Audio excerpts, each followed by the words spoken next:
بسم الله الرحمن الرحيم هم وأزواجهم في ظلال على الأرائك متكئون لهم فيها فاكهة ولهم ما يدعون سلام قولا من رب الرحيم. சூரா யாசீனுடைய 56வது வசனம், 57வது வசனம், 58வது வசனம், இந்த 3 வசனங்களும் தொடராக அல்லாஹ் சுவர்க்கவாசிகளுடைய நியாமத்துகள், அவர்களுக்கு கிடைக்கக்கூடிய வெகுமதிகளை பற்றி இந்த 3 ஆயத்துக்களிலேயும் தொடராக அல்லாஹ் சொல்லிக் கொண்டு வருகிறார்.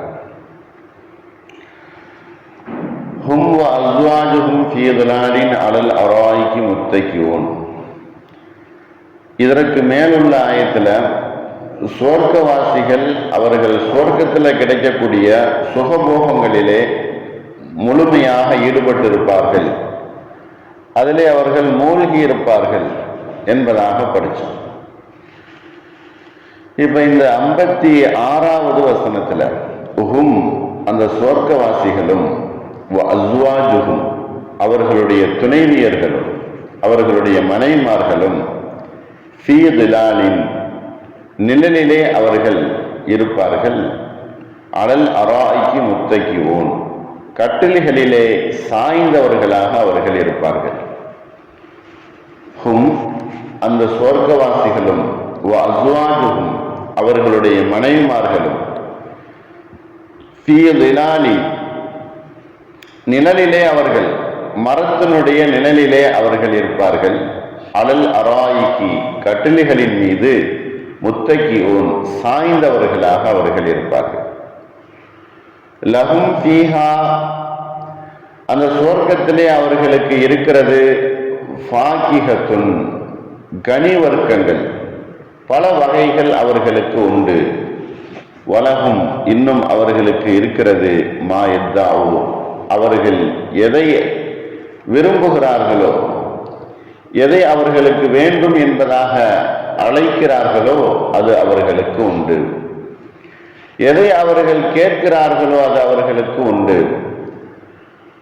சலாமுன் கௌலன் மிர் ரப்பிர் ரஹீம், கருணை மிகுந்த அல்லாஹ்வுடைய புறத்திலிருந்து இருக்கக்கூடிய ஒரு வார்த்தை, சாந்தி என்கிற, சலாம் என்கிற வார்த்தையாக இருக்கும். இதுதான் சுவர்க்கவாசிகளிடத்துல அல்லாஹ் நிர்ணயம் செய்திருக்கக்கூடிய நியாமத்துகள். சுவர்க்கவாசிகள் சுவர்க்கத்தில் இந்த நியாமத்துகளை எல்லாம் அவர்கள் அனுபவிப்பார்கள். அவர்களுக்கு மனைவிமார்கள் உண்டு. அவர்களுடைய மனைவிமார்களுடன் அவர்கள் இருக்கக்கூடிய இடமோ ஒரு மரத்தினுடைய நிழலடியிலே, அதுவும் அவர்களுக்காக வேண்டி போடப்பட்டிருக்கக்கூடிய அந்த கட்டிலின் மீது அவர்கள் சாய்ந்தவர்களாக இருப்பார்கள். சுவர்க்கவாசிகள் அவர்களுக்கு துணையாக இருக்கக்கூடியவர்கள் அவர்களுடைய மனைவிமார்கள். உலகத்தில் எவ்வளவு நிக்காவும் துணையும் அவசியமாக இருக்குதோ அதை விரும்பக்கூடிய இந்த மக்கள் சுவர்க்கத்திலையும் விரும்புகிறார்கள் என்பதை அல்லாஹ் அறிந்து சுவர்க்கத்தில் அவர்களுக்கு துணைவியர்களை அல்லாஹ் ஏற்படுத்தி விடுவான். அவர்களுடைய நிழல் இடம் என்பது குளிர்ந்ததாகவும் இதமானதாகவும் இருக்கும். அவர்கள் சாய்ந்தவர்களாக இருப்பார்கள். அவர்களுக்கு இருக்கக்கூடிய அந்த இருப்பிடத்தின் மீது கவலையற்றவர்களாக இருப்பார்கள். அராயிக் என்று சொல்லக்கூடிய இந்த வார்த்தைக்கு அர்த்தம், அவர்களுக்கு அல்லாஹ் ஒரு பெரிய விரிப்பை ஏற்படுத்தி அதிலே அவர்கள் கட்டில்கள் போன்றுள்ள ஒரு அமைப்பையும், அவர்கள் சாய்ந்து உட்கார்ந்து அவர்கள் கண் முன்னால் இருக்கக்கூடிய அந்த காட்சிகளை பார்ப்பதற்காக வேண்டி அல்லாஹ் அந்த மாதிரி ஒரு கட்டில்களை அவர்களுக்கு அமைத்திருப்பான். அவர்கள் அதிலே அவர்கள் சாய்ந்தவர்களாக இருப்பார்கள். இந்த 56வது வசனத்துல அல்லாஹ் 2 சுகபோகங்களை அவர்களுக்கு சொல்லுகிறார். ஒன்று அவர்களுடைய மனைவிமார்கள், இன்னொன்று அவர்களுடைய இருப்பிடம். இந்த 2ம் உலகத்தில் எவ்வளவு அவசியமானதோ அத்தியாவசியமானதோ அதை அல்லாஹ் அங்கு சொல்லி காட்டுகிறார்.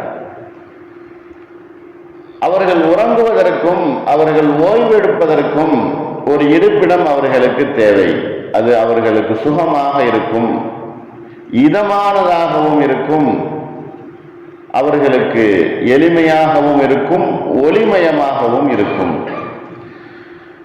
அவர்களுக்கு கொடுக்கப்பட்டிருக்கக்கூடிய அந்த மனைவிமார்கள் மிகவும் அழகுறவர்களாக இருப்பார்கள், அழகானவர்களாக இருப்பார்கள், எளிமையானவர்களாக இருப்பார்கள்.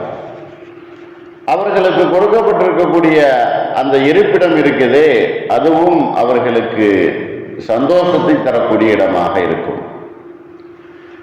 அல்லாஹ் 57வது வசனத்துல லஹும் ஃபீஹா ஃபாகிஹத்தும் வலஹும் மா யத்தஊன், அவர்கள் உண்ணுவதற்காக வேண்டி பல வகையான பல வகைகளை, கனி வர்க்கங்களை அல்லாஹ் அவர்களுக்கு ஏற்படுத்தியிருக்கிறார். மேலும் அது தவிர அவர்கள் எதை கேட்கிறார்களோ, எதை அவர்கள் விரும்புகிறார்களோ அவர்களுக்கு அது கொடுக்கப்படும், அது அவர்களுக்கு கிடைக்கும். பண்ட பரிமாற்றமோ அல்லது பண பரிமாற்றமோ அங்க கிடையாது. மாறாக அவர்கள் ஆசைப்படுவதுதான் அவர்களுடைய பகரமாக இருக்கும். கிடைப்பது அந்த பொருள் அவர்களுக்கு கிடைப்பதற்கு பகரம் அவர்கள் ஆசைப்படுவதுதான். எதை அவர்கள் ஆசைப்படுகிறார்களோ அதுதான் பகரமாக இருக்கும். உலகத்துல ஒரு பொருளை ஆசைப்பட்டு வாங்கணும் அப்படின்னு சொன்னா அதற்கு பகரம் கொடுக்கணும், பணம் காசுகளை கொடுக்கணும் அல்லது பொருள்களை அதற்கு பகரமாக கொடுக்கணும். ஆனால் அங்கு அப்படி அல்ல. சுவர்க்கத்துல அவர்கள் ஆசைப்படுதல் என்பதே பகரம்தான். அவர்கள் எதை கேட்கிறார்களோ அதுவே பகரம்தான். அல்லாஹ் அவர்கள் கேட்கக்கூடியவர்களை அங்கு கொடுத்து விடுவான். இதுதான் உலகத்திற்கும் அருமைக்கும் சொர்க்கத்திற்கும் உள்ள வித்தியாசம். உலகத்துல எவ்வளவு சிரமப்பட்டாலும் எவ்வளவு கஷ்டப்பட்டாலும் அதற்கு தகுந்த பகரத்தை கொடுத்து அதற்கு தகுந்த அந்த பொருளை வாங்குதல் என்பது உலகத்துல உண்டு. ஆனால் மறுமையில அப்படி இல்லை. அவர்கள் எவ்வளவு பெரிய உயர்ந்த பொருளை ஆசைப்பட்டாலும் அதற்கு பகரமே இல்லாமல் அல்லாஹ் அவர்களுக்கு கொடுத்து விடுவான். அவர்கள் எதை கேட்கிறார்களோ அது அவர்களுக்கு கிடைத்துவிடும். அல்லாஹ் இந்த 58வது வசனத்துல ஒரு பெரிய உயர்ந்த ஒரு சுகத்தை ஒரு அனுபவிக்கணும் என்பதாக அல்லாஹ் சொல்லுகிறான். சலாமுன் கௌலம் மிர் ரப்பிர் ரஹீம், வானுலகிலிருந்து அல்லாஹ் அவர்களுக்கு சலாம் சொல்லுவான். அவர்கள் சொர்க்கவாசிகள் சொர்க்கத்தில் இருக்கும் பொழுது வானுலகிலிருந்து, அதாவது அவர்களுடைய உயரமான இடத்திலிருந்து ஒரு வெளிச்சம் தெரியும். அந்த வெளிச்சத்துல அல்லாஹ் இருப்பான். அல்லாஹ் அந்த சொர்க்கவாசிகளை உற்று நோக்கி பார்ப்பான். அப்படி பார்க்கும் பொழுது இந்த சொர்க்கவாசிகளும் அந்த அல்லாஹ்வை பார்ப்பார்கள். அப்பொழுதுதான் அல்லாஹ் சொல்லுவான், உங்கள் மீது சலாம் உண்டாகட்டும் என்பதாக சொல்லுவான். இது அல்லாஹ்வுடைய வார்த்தையாக இருக்கிறது. இந்த வார்த்தையை கேட்ட அந்த சொர்க்கவாசிகள் அங்கு கிடைத்திருக்கக்கூடிய ஞாபகத்துகளை எல்லாம் விட மிகவும் சிறந்ததாக அவர்கள் இந்த சலாம் என்கிற வார்த்தையை அவர்கள் கருதுவார்கள். அல்லாஹ் தான் அவர்களுக்கு சலாம் சொல்லுவான். சொர்க்கவாசிகளுக்கு அல்லாஹ்வுடைய சலாம் என்பதும் சாந்தி என்பதும் அவர்களுக்கு உண்டு. அப்ப மனைவிமார்கள் அங்கு உண்டு, அவர்களுடைய இருப்பிடமும் உண்டு. அவர்கள் உண்ணுவதற்காக வேண்டி அவர்கள் பல வர்க்கங்கள், அதை தவிர அவர்கள் கேட்பதற்கும் கிடைக்கும். கடைசியாக அல்லாஹ் அவர்களுக்கு சலாம் என்கிற வார்த்தையை சொல்லுவான். அது அல்லாஹ் அவர்களை பார்த்த வண்ணம் அவர்களுக்கு சலாம் சொல்லுவான். எப்படி ஒருவருக்கொருவர் பார்த்து கொண்டால் சலாம் சொல்லுகிறோமோ அதுபோல அல்லாஹ் அந்த சொர்க்கவாசிகளை பார்த்து சலாம் சொல்லுவான். உங்களுக்கு சாந்தி உண்டாகட்டும், உங்களுக்கு அமைதி ஏற்படட்டும், நீங்கள் சந்தோஷமாக இருங்கள். உலகத்துல நீங்கள் நன்மைகள் செய்ததற்காக வேண்டி, உலகத்தை நீங்கள் அந்த காரியங்கள்ல நிறைய அமல்கள் செய்ததற்காக வேண்டி உங்களுக்கு கொடுக்கப்பட்டிருக்கக்கூடிய இந்த வெகுமதியிலே நீங்கள் சந்தோஷமாக இருங்கள் என்பதாக அல்லாஹ் அவர்களை சொல்லி அந்த சுவர்க்கத்தில் அவர்களை விட்டு விடுவான். சுவர்க்கத்தினுடைய சுகபோகம் என்பது அது ஈடில்லாதது. நபி ஸல்லல்லாஹு அலைஹி வஸல்லம் அவர்கள் சொன்னார்கள், நீங்கள் சுவர்க்கத்தினுடைய சுகபோகங்களை அடைய விரும்புகிறீர்களா என்பதாக சொல்லிட்டு அவர்கள் சுவர்க்கத்தினுடைய வர்ணனைகளை சொல்லுகிறார்கள்.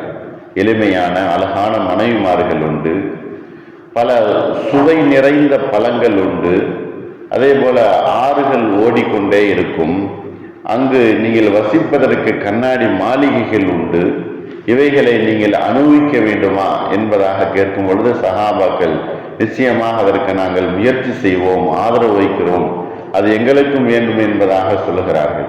நிச்சயமாக உங்களுக்கு உண்டு என்பதாக நபி ஸல்லல்லாஹு அலைஹி வஸல்லம் அவர்கள் சொல்லுகிறார்கள்.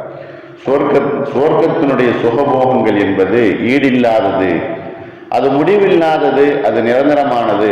அதை அனுபவிப்பதற்கும் அதை பெற்றுக்கொள்வதற்கும் உலக மக்கள் ஆசைப்பட வேண்டும். குறிப்பாக ஈமான்தாரிகள் அதை முழுமையாக நம்பணும், அதற்காக வேண்டி முயற்சிகள் செய்யணும்.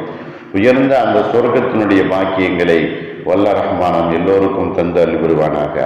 வாஹிர் தாவானா அல்ஹம்துலில்லாஹி ரப்பில் ஆலமீன். அஸ்ஸலாமு அலைக்கும் வரஹ்மத்துல்லாஹி வபரகாத்துஹு.